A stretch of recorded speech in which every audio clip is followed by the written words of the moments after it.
이번 단원에서는 벡터에 대한 기본적인 개념과 벡터의 여러 가지 연산들을 한번 소개해 보도록 하겠습니다. 벡터라는 것을 우리가 고등학교에서 많이 배우긴 했지만 우리가 선형대에서 다루고자 하는 벡터의 의미를 다시 한번 살펴보고요.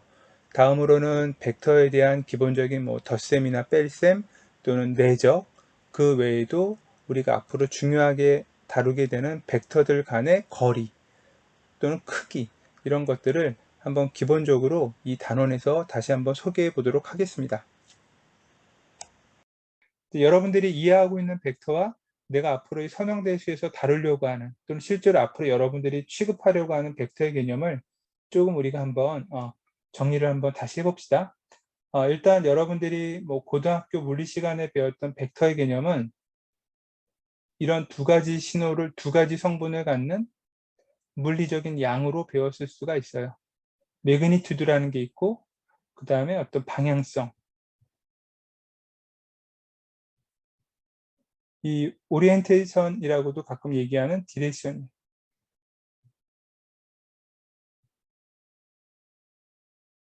오리엔테이션이라고 그러면 약간 좌표 축과 관련이 되어 있는 방향성을 의미하는데, 어쨌든 크기와 방향을 갖는 물리적인 양을 우리가 벡터라고 하자라고 배워요. 그래서 이제 이렇게 어떤 원점에서 시작해서 이렇게 화살표로도 그려주고 막 그러죠. 그리고 방향이 이런 여러 개의 벡터들이 있는데, 평행하고 크기가 같으면, 매그니튜드가 같으면 그러면 같은 벡터다. 왜냐? 모든 벡터들은 우리가 어떻게 그릴 수 있든지 간에 실제 벡터가 갖는 의미는 항상 시점이 어디에 가 있어야 되나요? 원점에 가 있어야 돼요. 그러니까 시점을 원점에 맞춰놨을 때 그 크기라고 하면 요 이제 길이겠죠? 그리고 요 방향? 근데 사실 우리가 오리엔테이션이다, 디렉션이라고 하는 방향이라고 하지만, 여러분들이 알고 있는 그냥 2차원 평면이나 3차원 평면에서는 XY Z축이라고 하는 명확한 축이랑 어떤 각도를 이루느냐, 그걸 가지고 우리가 이제 보통 각도를 잴 수 있었기 때문에 오리엔테이션이라는 걸 많이 사용했지만, 이게 사실은 4차원, 5차원, N차원 공간으로 확장된 벡터를 다루게 되면 사실 각 축마다 각도를 재는 게 의미가 없어요. 그래서 공간 도형까지는 오리엔테이션이라는 개념으로 각도가 어떻고 이런 얘기를 많이 하지만, 우리가 다루려고 하는 이제 수학적인 이 선형대수에서는 나는 벡터를 사실은 오리엔테이션, 각도, 그건 별로 중요하게 생각하지 않고요. 이제 여러분들이 크기와 방향성이라고 생각하지 말고, 크기는 중요한 개념이긴 한데 이제 그냥 어떤 좌표 공간에서의 여러 개의 성분을 갖고 있는 데이터 정도로 이해를 합시다. 자, 보통 벡터라고 그러면 이제 앞으로는 소문자로 쓸 거고요. 이게 대문자로 보일 수도 있겠지만 어쨌든 상대적으로 내가 소문자로 쓸 거고요. 그 다음에 조금이라도 볼드체가 되게 한 번 더 그을 거예요. 그래서 소문자에 볼드체로 표시가 되는 캐릭터들은 일단 벡터이다. 이렇게 또 여러분들이 이해하면 되고, 자, 벡터를 고등학교 때는 어떻게 배웠느냐? 가로 안에 x1, x2, 그래서 n개의 어떤 이 값들이 순차적으로 나열되어 있는 그런 데이터 구조, 이걸 여러분들이 벡터라고 배웠거나 이해하면 돼요. 근데 우리 대학교에서는 이제부터 벡터를 이렇게 가로 방향으로 쓰지 않고요. 다음과 같이 우리가 브래킷이라고 그래서 꺾은 가로 안에다가 각각의 성분들을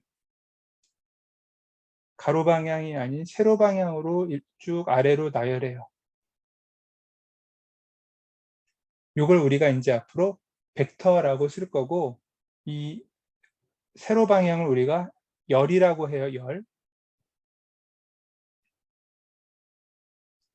가로 방향은 행이라고 써요. 어쨌든 열 방향으로, 그래서 우리가 컬럼 방향으로 벡터를 표기하겠다.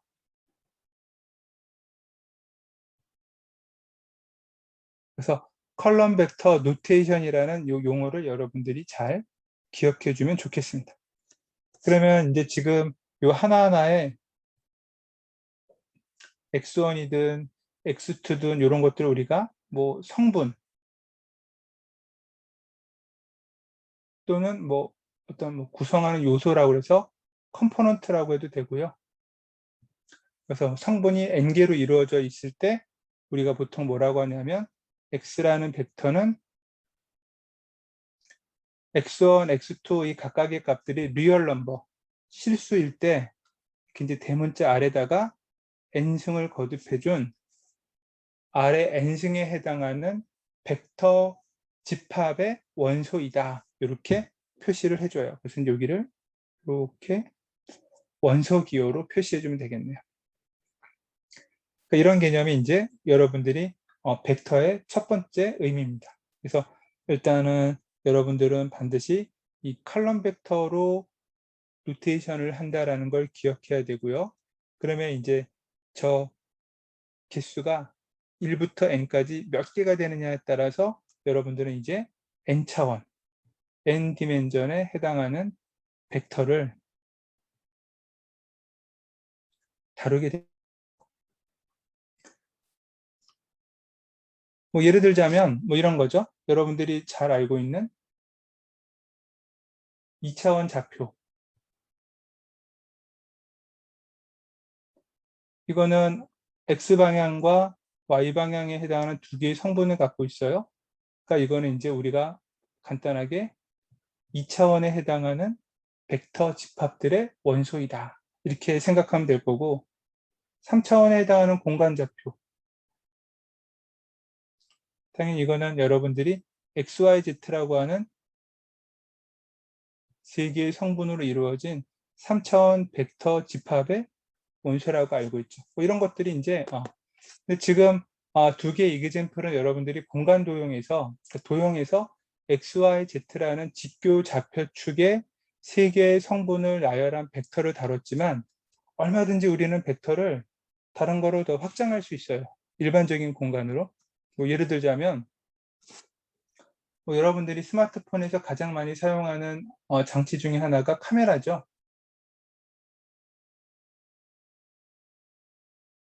칼라 이미지를 생각해 볼까요?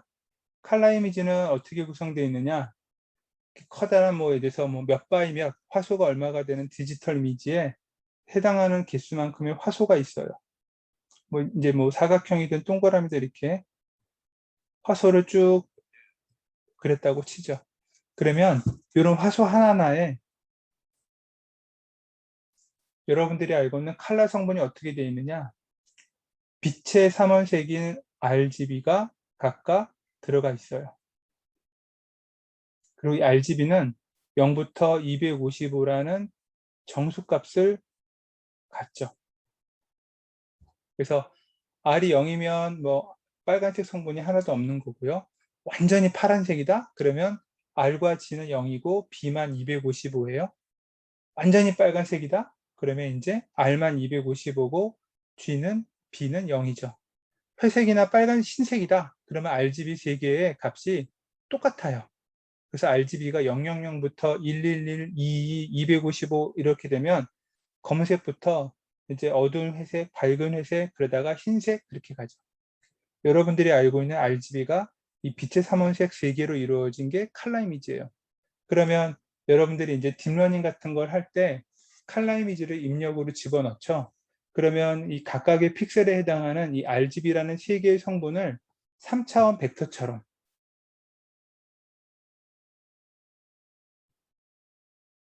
그게 바로 칼라 성분이에요. 그래서 칼라 신호를 3차원 벡터처럼 RGB 또는 뭐 BGR이든 순서대로 나열해 놓고 그 3개의 칼라 채널에 해당하는 값들을 3차원 벡터처럼 다루어서 이제 뭔가 학습할 때 그 데이터 값들을 집어넣어줘요. 벡터라는 거죠. 이 벡터의 개념은 그래서 이런 물리적인 신호에 대해서도 우리가 얼마든지 확장할 수 있는 거다. 그래서 다시 한번 앞으로 가자면 뭐 내가 말로 서술하진 않았지만 여러분들이 표현하고 싶은 성분들 그것들이 몇 개가 됐든지 간에 걔네들을 이렇게 나열한 1차원으로 나열한 데이터 구조 그거를 그냥 여러분들은 벡터라고 생각해도 전혀 문제가 없어요. 좀 더 재밌는 실제적인 이그젠플을 들자면 요즘에 그 자동차 번호판 인식 시스템들은 어디를 가도 다 잘 있는데요. 번호판 인식 시스템의 핵심은 뭐냐면 카메라로 번호판을 찍은 다음에 그냥 통째로 인식하는 게 아니라 숫자나 글자에 해당하는 부분들을 하나씩 하나씩 뽑아내요. 그래서 예를 들어서 우리가 만 4라는 숫자가 있다고 합시다. 뭐 폰트가 이게 맞는지는 모르겠지만 그러면 이제 약간 좀 이렇게 숫자가 있는 부분은 검은색이니까요. 이렇게 돼 있어요. 그러면 이제 이렇게 영상에서 어쨌든 각각의 숫자나 문자가 있는 부분들을 특히 번호판은 규격화가 되어 있기 때문에 하나하나를 뽑아요. 그래서 전처리해서 이렇게 뽑은 다음에 이 뽑은 거 하나하나에 이게 일단 영상이니까요. 굉장히 작은 사이즈인데 예를 들어서 뭐 요 화소 픽셀의 숫자를 20 by 20 총 400개의 픽셀이라고 하죠. 그러면 각각의 픽셀마다 숫자가 있는 부분이랑 없는 부분이랑 이렇게 밝은 흰색과 검은색이 될 텐데 그런 부분들을 순차적으로 총 몇 개나 20 곱하기 20이니까 400 차원에 해당하는 벡터로 처음에는 숫자가 없으니까 0이고 0이고 숫자가 있고 뭐 숫자가 걸쳐 있으면 1이고 뭐 이런 식으로 이거를 쭉 이 순서대로 다 따라가면서 400개의 픽셀에 해당하는 0과 1을 다 여기다가 400개를 나열해요. 그리고 이 녀석을 이제 여러분들이 좋아하는 딥러닝 네트워크에다가 집어넣고 학습하는 거죠. 그래서 이 숫자는 숫자 4야. 뭐 이제 그거를 학습하게끔 만드는 거예요. 그러니까 결국 여러분들이 뭘 하든지 간에 딥러닝이라고 하는 네트워크 구조를 사용하려고 하더라도 영상을 입력하든 오디오 인식을 하든 뭐가 되든지 간에 입력해야 되는 데이터 구조는 다 벡터의 형태에서 시작이 돼요. 이미지를 통째로 넣든 오디오 신호를 통째로 넣든. 그래서 요즘에 딥러닝이 굉장히 중요한데 결국 딥러닝을 시작하기 위한 기초가 되는 첫 단계는 데이터에 대한 벡터 구조부터 시작이 되고요. 그리고 그 벡터 구조가 최종적으로 만들어졌을 때 그게 의미 있게 만들어진 건지 아닌지에 대한 분석. 그러다 보니 선형대수가 그런 벡터 데이터를 다루는 수학적 원리이다 보니 딥러닝을 하는 요즘 세상에 이 수십 년 전에도 더 오래전부터 나왔던 이 수학 이론이 지금 여러분들한테도 그렇지만 굉장히 중요하게 더욱더 각광받고 있는 거죠. 딥러닝 네트워크를 쓰는 것만으로 모든 게 해결되는 게 아니라 그 안에 여러분들이 입력하고자 하는 학습하고자 하는 대상이 벡터 형태로 이루어져야 되고 그 벡터 형태를 어떻게 구성하고 사전에 그 벡터 데이터를 어떻게 잘 변형했느냐에 따라 딥러닝의 결과가 학습의 결과가 달라져요. 그러다 보니 선형대수의 이런 가장 기본적인 수학적인 원리가 이제 요즘에 들어서 더더욱 사람들이 이제 난리가 나는 거죠. 자, 어쨌든 여러분들도 뭐 그런 나름대로의 관점을 가지고 선형대수를 더욱더 열심히 하긴 하겠지만 어쨌든 이 간단하게 여러분들이 알고 있었던 벡터의 개념이 그만큼 중요하다. 그걸 여러분들에게 이제 뭐 강조하려고 이런 이그젠플들을 한번 들었습니다. 자, 그래서 어쨌든 중요한 건 벡터의 개념은 이렇게 일렬로 데이터를 나열하는 거다. 나열해 놓은 이런 형태를 우리가 벡터라고 생각하면 좋겠고 거기에 오리엔테이션이라는 개념은 일단 잠시 너무 신경 쓰지 말자. 이제 그게 여러분들에게 내가 하고 싶은 얘기고요. 그럼 이제 벡터랑 관련돼서 좀 더 구체적인 이그젠플들 뭐 추가적인 사항들을 보자면 벡터의 매그니튜드라는 게 있어요. 아까 내가 매그니튜드는 중요하다라고 얘기했죠.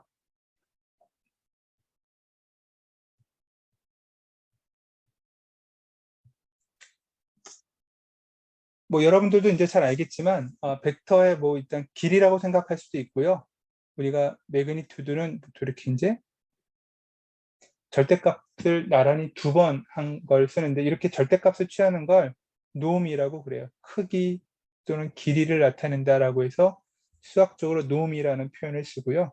이 x라는 벡터의 노음은 또는 뭐 매그니튜드는 또는 렌스는 어떻게 되느냐? 뭐 잘 알겠지만 n차원 벡터라고 했을 때 각각의 성분들의 크기를 제곱하고 모든 성분들을 다 더하죠. 그 다음에 그것을 우리가 이렇게 스퀘어 루트로 취하는 것을 우리가 매그니튜드를 구한다라고 합니다.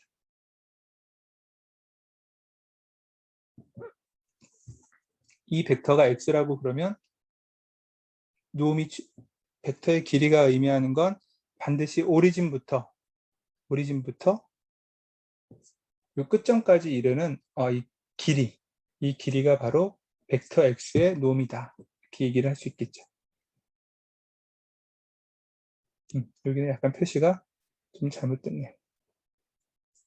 자, 그래서 이런 식으로 여러분들이 어쨌든 잘 이해하고 있는 개념인데, 이 매그니튜드는 뭐 이제 조금 있다가 다시 한번 얘기를 하겠지만 몇 가지 중요한 의미를 가져요. 일단 단순하게 벡터가 갖고 있는 크기라고 할 수도 있고요.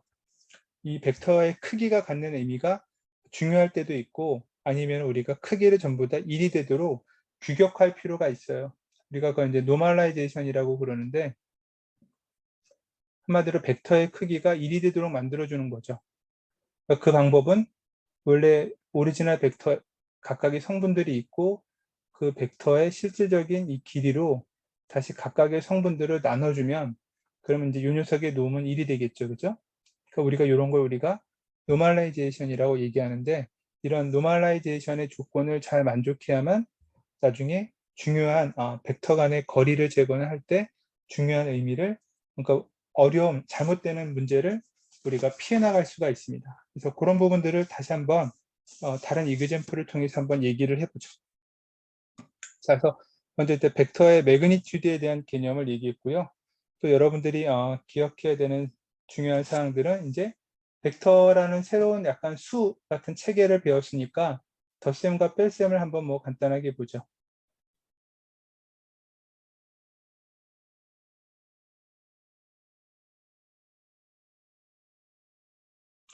여러분들이 중고등학교 때 이제 뭐 실에서 정수, 유리수, 무리수 이렇게 자꾸 복소수까지 수의 체계를 계속 확장해 가면 늘 잘 기억해 보면 그 다음부터 배우는 것들은 뭐 덧셈, 뺄셈, 덧셈, 뺄셈에 대한 항등원, 곱셈, 나눗셈 그런 것들에 대한 항등원, 역원 이런 식의 사칙연산으로 계속 확장을 해요. 우리도 마찬가지로 이제 벡터도 그렇게 확장할 수 있는데, 그래서 x라는 벡터도 n차원 벡터 공간 집합의 원소이고, y라는 벡터도 같은 n차원 벡터가 될 때만 우리가 덧셈과 뺄셈을 할 수 있다. 이렇게 기억해 주면 되겠죠. 그래서 두 개의 벡터를 더하거나 뺄 때는 같은 차원이어야 되고, 그럴 때 방법은 이제 어떻게 되나요? 각각의 동일한 위치에 있는 성분들의 값들끼리 덧셈을 하거나 뺄셈을 하고, 그거를 해당되는 위치에다가 그대로 넣어주면 된다. 뭐 여러분들이 굉장히 잘 알고 있는 사항입니다.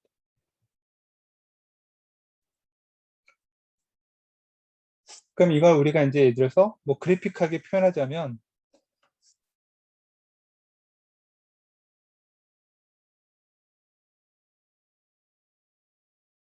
x, y라는 두 개의 벡터가 만약에 덧셈을 하겠다.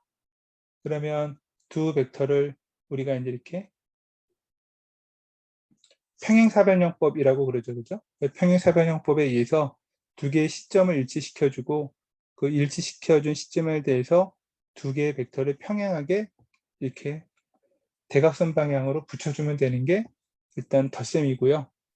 뺄셈은 그래서 x방향, x벡터 마이너스 y벡터를 하겠다고 그러면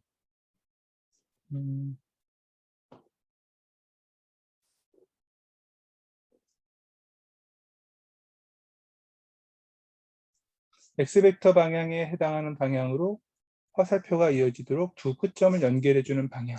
이게 이제 두 벡터의 뭐 이렇게 서브트랙션에 해당하는 개념이 되겠네요. 그죠? 뭐 연산은 이렇게 우리가 각 성분끼리 해주면 되지만, 그래픽한 표현 방법은 뭐 어쨌든 이런 의미를 가져요. 근데 사실 물리적으로는 이제 이런 의미가 뭐 역학이라든가 이런 걸 배울 때 힘의 방향, 뭐 동작하는 뭔가가 이렇게 힘이라든가 이런 거에 의해서 움직이게 되는 방향, 그런 걸 잴 때는 굉장히 중요하긴 한데, 우리 선형대수 관점에서 볼 때는 사실 이런 그래픽한 표현 방법은 여러분들이 이해를 하면 되고요. 이 서브트랙션과 관련돼서 이 파란색의 길이, 이거를 우리가 조금만 이제 다른 개념으로 좀 확장해서 얘기하자면 디스턴스라고 한번 생각을 해보죠.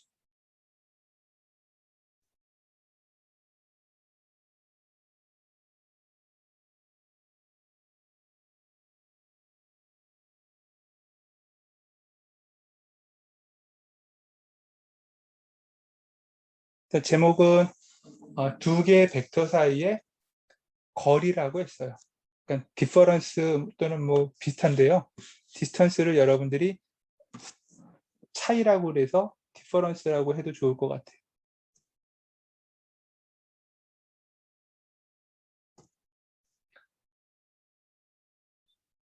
그럼 두 벡터 간의 거리는 어떻게 되느냐? 그거는 우리가 이 그림을 보면 두 개의 벡터의 이 끝에 해당하는 좌표들이 이루는 이 간격이 이제 디스턴스 또는 디퍼런스가 되겠죠. 그래서 우리가 저거를 다음과 같이 정의하는데, 디스턴스는 단순한 서브트랙션이 아니라 그 두 개 사이에 크기까지도 계산해 줘야 되니까 이렇게 노음 표시를 해줘요. 그리고 이 방향은 x에서 y를 빼나 y에서 x를 빼나 서로 동일해야 된다. 참고로 디스턴스라고 하는 개념의 수학적인 모델들은 전부 다 이렇게 교환 법칙이 성립하도록 되어야 해요. 참고로.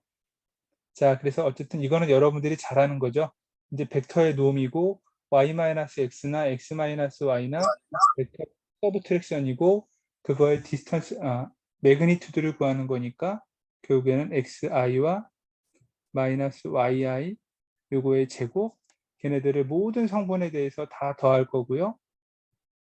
그리고 그거의 스퀘어 루트를 취한다.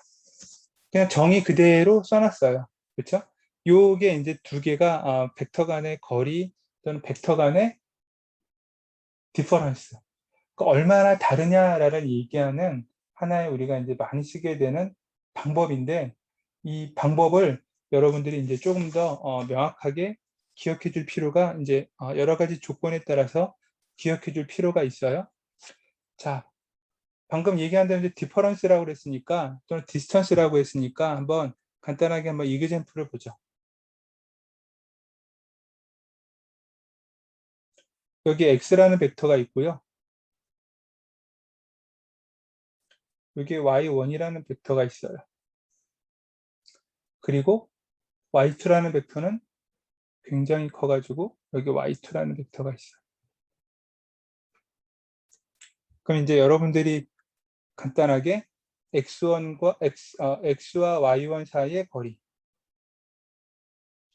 그 다음에 x와 y2 사이의 거리, 뭐 약간 그렇게 큰 차이는 없지만 어쨌든 x에 비해서는 y2에 비해서는 요 y1에 해당하는 녀석이 좀 더 가깝죠, 그죠? 이게 좀 더 이제 가까워요. 그러면 디스턴스의 관점에서는 분명히 두 벡터 사이의 디스턴스는 이제 y1이 더 가까우니까 이래서 뭐 x-y1 요거의 디스턴스, 그 다음에 x하고 y2의 디스턴스의 관점에서 보면 일단은 이렇게 되네요. 근데 디스턴스라고 하는 녀석을 우리가 계산했는데 두 벡터가 정말 디퍼런트 아니야. 이제 이거를 한번 따져보죠. 디퍼런트라는 건 그냥 어감이 다르다이죠. 정말 그러면 y1하고 y2의 입장에서 x라는 벡터랑 뭐가 더 다른지를 봐야 되는데, 이제 물리적인 속성에 따라서 어떤 게 더 가깝고 뭔지가 이제 또 달라질 수 있어요. 자, 칼라 신호를 가지고 한번 잠깐만 얘기해 볼게요. 칼라는 아까 RGB라고 하는 세 개의 벡터가 이루어진 거고요. 지금 여러분들한테 아마 화면에 이 오른쪽에 있는 칼라 팔레트가 보일 텐데, 예를 들어서 뭐 빨간색, 분홍색, 주황색 얘네들은 RGB 세 개의 벡터 성분에 대한 정말 이 오리엔테이션 방향이 비교적 유사해요. 또 하늘색, 파란색 얘네들은 밝고 어두운 정도의 차이가 있지 또 굉장히 유사해요. 그래서 지금 X 벡터를 만약에 완전히 요거 빨간 거라고 치면, 완전히 빨간색이라고 쳐주면 Y2라는 벡터는 대략 약간 방향은 틀어졌지만 뭐 주황색 정도 되는 거예요. 그리고 Y1이라는 녀석은 정말로 뭐 완전히 다른 거니까 뭐 예를 들어서 이렇게 뭐 파란색 계열 같은 그런 벡터인 거죠. 그 칼라 입장에서 보면, 디퍼런스한 입장에서 보면 빨간색과 주황색은 굉장히 비슷할 거고요. 그리고 빨간색과 파란색은 굉장히 다른 컬러죠. 근데 얘네들의 벡터 좌표만을 가지고 우리가 디스턴스를 계산하게 되면 이렇게 이제 실제로 물리적으로 우리가 느끼는 디퍼런스랑 디스턴스가 달라져요. 그래서 얘네들을 아까 잠시 한번 얘기했었는데 여러분들이 뭘 해야 되느냐, 이제 노멀라이제이션을 해야 이 디퍼런스가 제대로 계산돼요.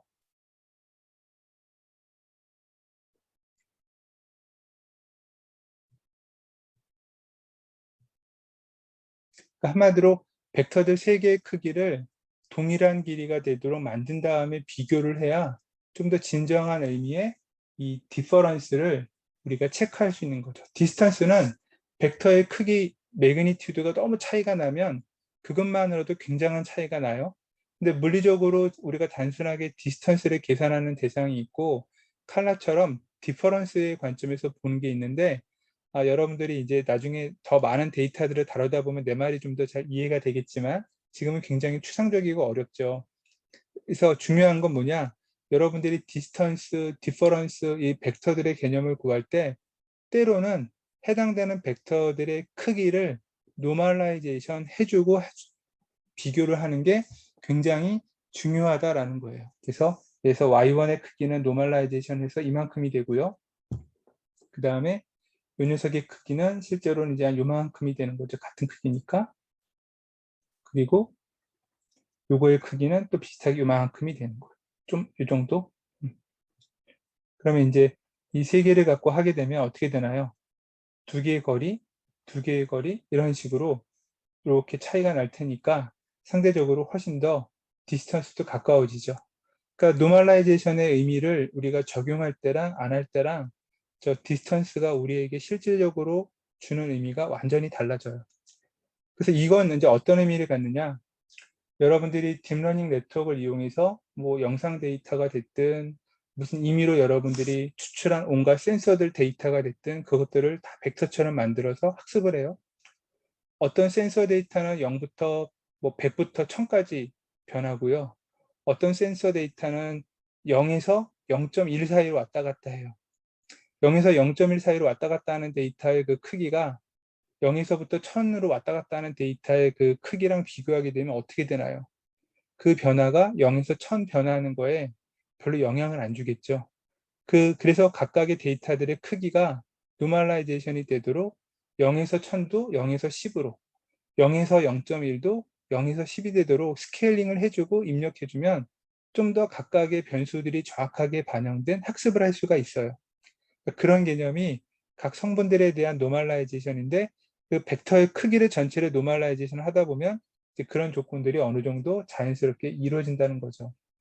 그래서 물리적으로 굉장히 이런 디퍼런스와 벡터의 디스턴스 개념이 중요한 건데, 아무튼 물리적으로 여러분들이 실제로 찾는 결과가 노멀라이제이션을 해줘야 되는 것이 있고 그것이 없이도 잘 되는 것들이 있는데, 혹시라도 알고리즘과 학습 방법에는 문제가 전혀 없었는데 생각한 것만큼 이 데이터들의 학습 결과나 결론이 잘 안 나온다 그러면 데이터들을 입력할 때 노멀라이제이션의 이슈가 굉장히 컸을 것이다. 그런 걸 나는 경험적으로 많이 겪어봤으니까요. 여러분들에게도 그런 의미에서 굉장히 잔소리 같은 이 디스턴스의 개념을 여러분들에게 장황하게 한번 설명을 해봤습니다. 이와서 우리가 벡터의 사칙연산, 덧셈, 뺄셈 했고, 그럼 이제 멀티플리케이션을 해줘야 되는데, 벡터는 그 자체가 단번에 멀티플리케이션을 안 될 테니까 우리가 먼저 정의할 수 있는 방법이 스칼라 멀티플리케이션이라는 게 있어요.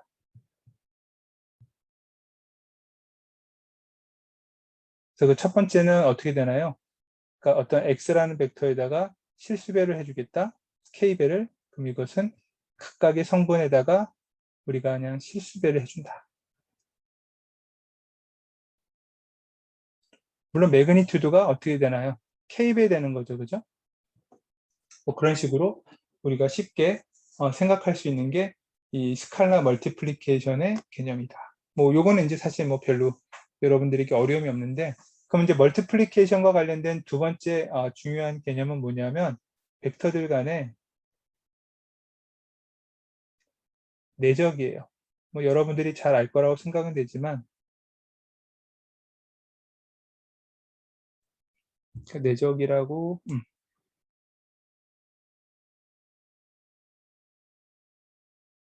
우리가 이너 프로덕트라고 얘기하는 내적. 이거를 한번 조금 다시 한번 설명을 해보죠.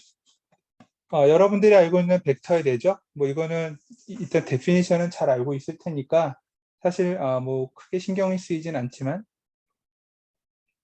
이제 여러분들이 알고 있는 내적의 개념이 실제 우리가 선형대시에서 요구하는 내적의 개념하고는 뭐 같은 말일 수는 있지만 중요한 정도가 다르니까 그걸 한번 살짝 다시 한번 정리를 해보겠습니다. 자, 일단 여러분들이 알고 있는 벡터의 내적의 정의는 두 벡터가 이루는 각도 세타를 이용해서 이렇게 된다 라고 하고 있죠. 그죠? 또는 어떻게 되나요? 뭐 2차원이든 3차원이든 n차원 벡터 공간에 대해서 각각의 성분들끼리 같은 위치끼리 다 곱하고 얘네들을 전부 다 더한다라고 되어 있어요. 그죠? 이게 이제 여러분들이 알고 있는 벡터의 내적인 거죠. 자, 이 내적에 대한 개념은 뭐 여러분들이 잘 아니까 상관없는데, 여러분들이 기억해야 되는 이제 중요한 원리를 다시 설명을 하자면, 자, x라는 벡터가 있고요.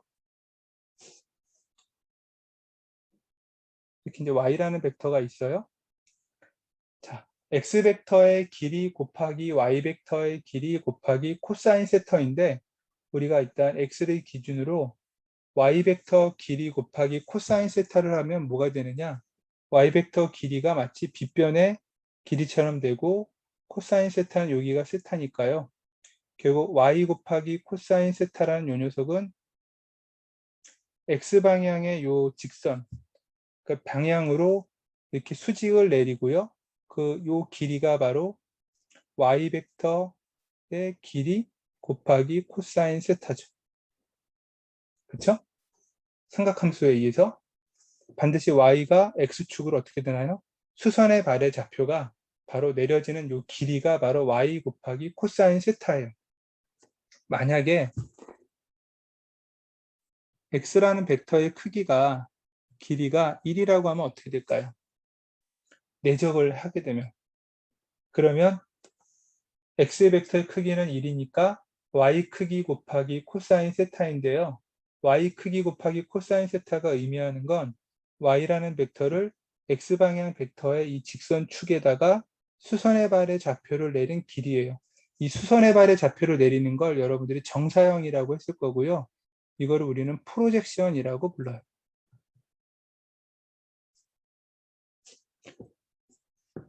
한마디로 말해서 내적이 의미하는 것은 y라는 벡터가 x라는 방향으로 프로젝션 했을 때의 길이, 크기를 나타내줘요. 만약에 우리가 x라는 벡터가 아니라 또 하나 기준이 되는 벡터가 x랑 수직으로 또 다른 벡터 하나가 있는데, 우리가 예를 들어서 그 녀석을 z라고 합시다. 그럼 이 z라는 벡터가 있으면 어떻게 되느냐? 똑같이 이번에는 y라는 이 방향의 벡터를 z가 있는 방향의 벡터로 프로젝션 할 수 있을 거고요. 이 크기가 똑같이 z와 x 사이에 이루는 이 내적의 크기죠. 물론 이때도 z의 크기는 1이다 라고 가정해 주죠. 얼마든지 뭐 노멀라이제이션 해놓으면 되니까요. 그래서 결국 이 y라는 벡터는 z방향으로의 이 크기랑 x방향으로의 이 파란색 크기 두 개의 이 크기로 이루어진 부분을 어떻게 하나요? 덧셈으로 한 거죠. 그 의미가 이제 갖는 걸 다시 보자면 y 벡터는 어쨌든 z 성분으로의 이루는 크기, 그게 이 동그라미고요. 그리고 요 x 방향의 성분으로 이루어지는 요 크기, 여기 이 부분이에요. 이 두 개의 성분으로 이루어진 벡터예요. 빨간색은 z 방향 성분이고 파란색은 x 방향이죠. 프로젝션이 의미하는 건 해당되는 그 방향으로의 벡터 성분이 얼마나 있는지를 계산해주는 크기예요. 다시 정리하자면 여러분들이 알고 있는 이너 프로덕트는 단순히 두 개 벡터 연산하는 것이 아니라 하나의 벡터가 y라는 벡터가 x라는 벡터를 얼마만큼이나 갖고 있는지, 또 z라는 벡터 성분을 얼마나 갖고 있는지, 그 크기를 측정해주는 상대적인 그 성분을 얼마나 갖고 있는지를 계산해주는 값이에요. 따라서 내적의 값이 크면 클수록 이 벡터에는 x방향 성분이 많다, z방향 성분이 많다, 그걸 알 수 있는 거죠. 수직이면 0이죠. 해당되는 벡터 성분이 전혀 없다, 이렇게 돼요. 그걸 표현해주고 구할 수 있게 해주는 척도가 이너 프로덕트고요. 이너 프로덕트를 그럼 프로젝션의 의미로 이해하게 되면 나중에 이 x라는 벡터나 z라는 벡터는 이 벡터를 이루는 집합들의 베이시스, 기본 벡터가 되고요. 그 기본 벡터 성분들로 각각 이루어진 조합이 y라는 벡터일 텐데, 해당되는 벡터 성분들을 각각 얼마나 갖고 있는지는 y와 x, y와 z 이 벡터들을 내적해주기만 하면 끝나요. 내적이라는 녀석은 그 해당되는 베이시스에 해당하는 기본 벡터 x나 z 성분을 얼마나 y라는 벡터가 갖고 있는지 그 크기를 측정해주는 파라미터다, 이렇게 생각하면 돼요. 여러분들한테 앞으로 설명해 주려고 하는 벡터 공간, 그리고 이제 벡터에 대한 수직, 그리고 이제 베이시스, 나중에 끝에는 이제 싱귤러 밸류 디컴포지션, 이런 것들을 쭉 얘기해 줄 텐데, 그 모든 것들이 결국에는 이 인너 프로덕트라는 개념, 프로젝션, 그래서 베이시스 벡터 성분을 얼마나 갖고 있게 되고 그 성분의 의미가 어떤 영향을 주는지, 뭐 이런 분석들을 할 때 굉장히 이제 중요하게 작용하는 근본 개념이라는 거죠. 그래서 고등학교 때 배웠던 x 크기 곱하기 y 크기 곱하기 코사인 세타, 이런 거 이제 크게 기억하지 않아도 되고요. 우리가 벡터를 연산하는 이 핵심적인 원리, 그리고 물론 수학적인 이 원리에서 나오긴 했지만 프로젝션이라는 개념으로부터 각각의 특정한 방향의 성분을 얼마나 갖고 있는지, 그 벡터의 성분이 얼마나 많이 있고 적게 있는지를 나타내주는 그 값을 결정해주는 수학적인 벡터의 한 멀티플리케이션 같은 오퍼레이션이 이너 프로덕트다. 그렇게 여러분들이 기억을 해준다면 굉장히 좋겠다.